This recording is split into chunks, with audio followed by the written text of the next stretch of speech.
দোস্ত আজি এটা বস্তু আপোনালোকক দেখুৱাই আছো যে টেবিল ফেনত আপোনাৰ কেপাচিটাৰ লগাই যায়। বহুতে মানে কেপাচিটাৰ পাৱাৰী লগাই দিয়ে, এনে 2.25 লগাব লাগে।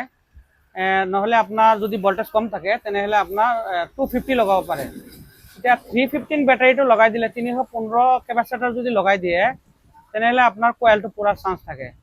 আৰু কিছুমানে কি কৰে আপোনাৰ, মই এইফালে আপোনাক দেখুৱাই আছো, চাব ডাবল কেপাচিটাৰ লগাই দিয়ে। ডাবল কেপাচিটাৰ লগাই দিলে আপোনাৰ কি হয়, 1 ঘণ্টামান যদি ফেনটো চলায় তেতিয়া মানে কয়েলটো আপোনাৰ জ্বলি যোৱাৰ চান্স থাকে।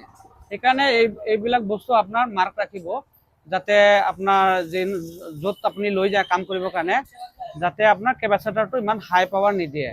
আপোনালোকে অলপ মাৰ্ক ৰাখিব, কিয়নো য'ত লগাব যায় আপোনালোকে মেকানিকে যিটো লগাই দিয়ে সেইটোৱে আপোনালোকে লৈ আহে। আপোনালোকে অলপ সতৰ্ক হওক যে 315 বেটাৰী টেবিল ফেনত লগাব নালাগে, কিয়নো কয়েলটো জ্বলি যোৱাৰ চান্স থাকে।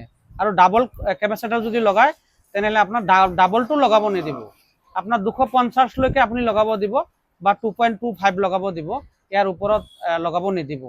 আপোনালোকে এইটো ভিডিঅ'টো চাই অলপ লাইক, শ্বেয়াৰ, কমেণ্ট কৰিব, যাতে সকলোৱে জানে কথাখিনি। এইখিনি ক'লো।